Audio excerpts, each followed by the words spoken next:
Hello everyone, this is Vivek and welcome back to temperament of trader. So market देखेंगे gap up open हुआ और खुलने के साथ ही जो प्रीवियस रेजिस्टेंस था मार्केट में यहाँ पे 24,900 से लेकर 24,950 मार्केट उसको यहाँ पे ब्रेक किया और एक अच्छा बाइंग स्ट्रेंथ देखने को मिला इनिशियली हाफ एन आवर में।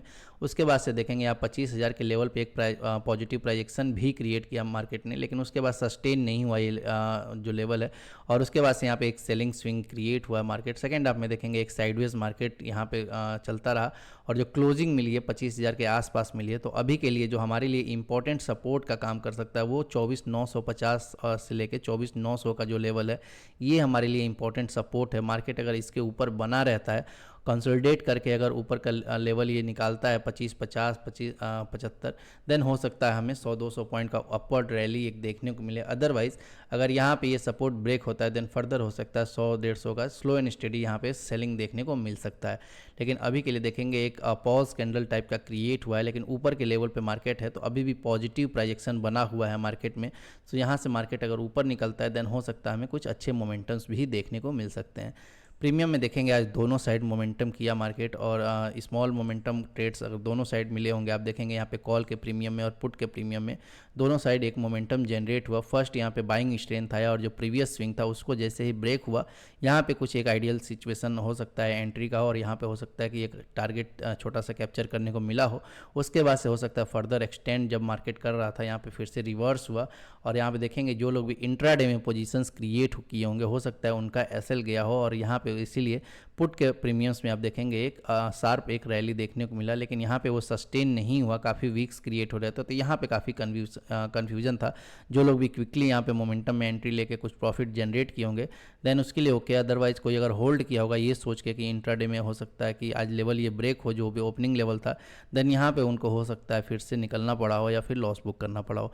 उसके बाद से देखेंगे पूरे टाइम कन्फ्यूजन रहा, दोनों प्रीमियम्स में कुछ खास मोमेंटम देखने को नहीं मिला और यहाँ पे एक साइडवेज मार्केट देखने को मिला। सो इसीलिए यहाँ पे थोड़ा अलर्ट रहेंगे। अभी जो ऊपर और नीचे एक रेंज क्रिएट हो गया, मार्केट यहाँ पे कहीं मिड वे में क्लोजिंग दिया है, तो ऐसे मार्केट में हमेशा कोशिश करना चाहिए कि एज एन ऑप्शन बायर हमें थोड़ा सा अलर्ट रहना चाहिए और जब तक मेजर स्विंग्स नहीं ब्रेक होते हैं, एक्यूमुलेशंस नहीं ब्रेक होते हैं, तब तक यहाँ पे थोड़ा ट्रेड अवॉइड करना चाहिए या फिर मेजर रिस्क में नहीं जाना चाहिए, क्योंकि यहाँ पे सपोज यहाँ पे कहीं भी फेक मोमेंटम जनरेट हो सकते हैं और यहाँ ट्रैप हो सकते हैं।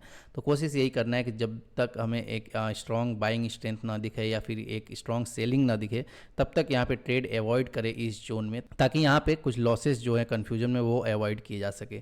सेंसेक्स में भी देखेंगे सिमिलर स्टोरी रहा, यहाँ पे खुलने के साथ मार्केट में एक स्ट्रेंथ दिखा और उसके बाद से यहाँ पे देखेंगे 22,500 के लेवल से फिर से एक सेलिंग आया है और अभी के लिए देखेंगे जो 82,000 का लेवल है ये हमारे लिए एक क्रूशियल सपोर्ट है। जब तक मार्केट इसके ऊपर बना हुआ है हमें यहाँ पे हो सकता है कि एक बाइंग स्ट्रेंथ फिर देखने को मिले अगर मार्केट यहाँ पे 82,400-500 के लेवल को ब्रेक करता है। यहाँ पे अगर इस लेवल को ब्रेक करता है देन हो सकता है फर्दर हमें 300-400 पॉइंट का एक रैली मिले, क्योंकि कल एक्सपायरी भी रहने वाला है। वाई डाटा पे नज़र बना के रखना होगा कहाँ पे एक्यूमुलेशन बिल्ड हो रहे हैं। सपोज यहाँ पे अगर स्ट्रॉन्ग एक्यूमुलेशंस बिल्ड होते हैं और सेकेंड हाफ में कहीं ऐसे एक रैली अपवर्ड आता है देन उस केस में कुछ शॉर्ट कवरिंग मूव्स भी देखने को मिल सकते हैं। अदरवाइज अगर मार्केट इसी जोन में 82,000 और 82,500 के बीच में ही कहीं ट्रैवल करता रहेगा तो हमें ज़्यादा रिस्क लेने की ज़रूरत नहीं है। यहाँ पे ऑप्शन बायर्स को ट्रैप कर सकता है मार्केट और यहाँ कुछ कन्फ्यूजन क्रिएट कर सकता है। तो ऐसे जोन में कोशिश करना है कि ट्रेड अवॉइड करें। जब तक यहाँ पे मेजर एक्यूमुलेशन लेवल नहीं ब्रेक होता है तब तक हम ट्रेड अवॉइड कर सकते हैं। सिमिलर टू निफ्टी आप देखेंगे सेंसेक्स में भी वही दो मोमेंटम्स यहाँ पे क्रिएट हुए। जो प्रीवियस स्विंग ब्रेक हो रहा था यहाँ पे कॉल साइड एक अच्छा मोमेंटम जनरेट हुआ था, एक अच्छा टारगेट यहाँ कैप्चर करने को मिला होगा जो लोग भी अगर फर्स्ट कैंडल में यहाँ पे एंट्री लिए होंगे। अदरवाइज़ यहाँ पे जैसे ही पुट साइड में एक अच्छा मोमेंटम जनरेट हुआ और यहाँ पे जो लोग भी इंट्राडे में पोजीशंस क्रिएट किए थे हो सकता है वो अपना पोजीशन रीएडजस्ट किए हों, इसके वजह से एक शार्प रैली तो क्रिएट हुआ, लेकिन यहाँ पे थोड़ा कन्फ्यूजन था, वीक्स क्रिएट हुए तो यहाँ थोड़ा कन्फ्यूजिंग था। यहाँ काफ़ी छोटा टारगेट्स कैप्चर करने को मिला होगा। उसके बाद से देखेंगे कंप्लीटली साइडवेज जैसे निफ्टी में रहा मार्केट, सिमिलरली यहाँ पे भी मार्केट कंफ्यूज किया है। बैंक निफ्टी में भी देखेंगे यहाँ पे सिमिलर स्टोरी रहा। कंपेरेटिवली निफ्टी और सेंसेक्स के बैंक निफ्टी थोड़ा आज वीक था और यहाँ पे नेगेटिव प्राइजेक्शन यहाँ पे क्रिएट किया है। आज के अगर इंट्राडे लेवल से देखें तो मार्केट अभी भी जो क्लोजिंग दिया है वो निचले लेवल पे दिया है।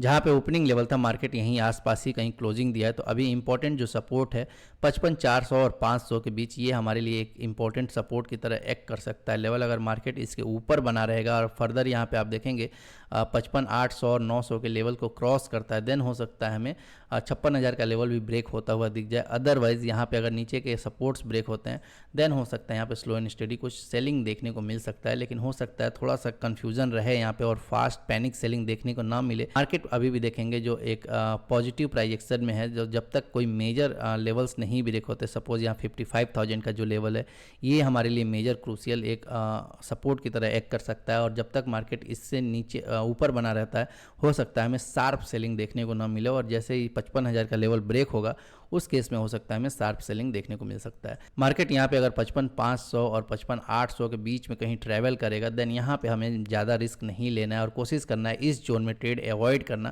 क्योंकि यहाँ पे ऑप्शन बाइंग के लिए थोड़ा कन्फ्यूजन बना रहेगा।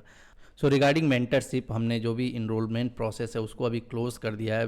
बहुत सारे कैंडिडेट्स यहाँ पे थे जो सबमिट किए थे फॉर्म, 7 दिनों तक फॉर्म ओपन था और बहुत सारे लोगों को इनरोल किया गया है, लेकिन कई सारे लोग ऐसे भी हैं जिनको फॉर्म सबमिट करने के बाद भी नहीं इनरोल कर पाया गया due to limitation in seats. और जो लोग भी सबमिट किए हैं फॉर्म और उन्हें चांस नहीं मिला इस बैच में इनरोल होने का, डेफिनेटली उनको नेक्स्ट बैच में प्रायोरिटी दी जाएगी और उनको सबसे पहले अप्रोच किया जाएगा। अगर वो एडमिशन लेते हैं उसके बाद ही न्यू सीट्स ओपन होता है और ये फर्स्ट बैच के साथ भी ऐसा ही हुआ है। सो बहुत सारे लोग ऐसे थे जिनको सीट फुल होने की वजह से फर्स्ट बैच में एडमिशन नहीं मिल पाया था, तो उनको पहले प्रायोरिटी दी गई, उसके बाद से न्यू इनरोलमेंट किए गए थे। तो ये हमारा प्रोसेस हमेशा रहेगा। जो लोग भी अभी सबमिट किए हैं फॉर्म और चांस नहीं मिला, डेफिनेटली उनको पेशेंसली अभी थोड़ा ट्रेडिंग करना पड़ेगा। In case of any doubt I am always available to help, और कोई डाउट है, गाइडेंस चाहिए तो वो हमको मेल कर सकता है। इवन अगर वो इनरोल नहीं है तब भी डेफिनेटली अगर पॉसिबल होगा तो उसको गाइडेंस ज़रूर दिया जाएगा। लेकिन जिसको चांस नहीं मिला प्लीज़ पेशेंसली वेट कर सकते हैं, 2-3 महीना आप ट्रेडिंग कर सकते हैं, उसके बाद से आपको डेफिनेटली वो प्रायोरिटी दी जाएगी। सो आई होप ये वीडियो आपको अच्छा लगा होगा। वीडियो अच्छा लगा तो please like the video, channel पर आए हैं तो please subscribe the channel. Thank you.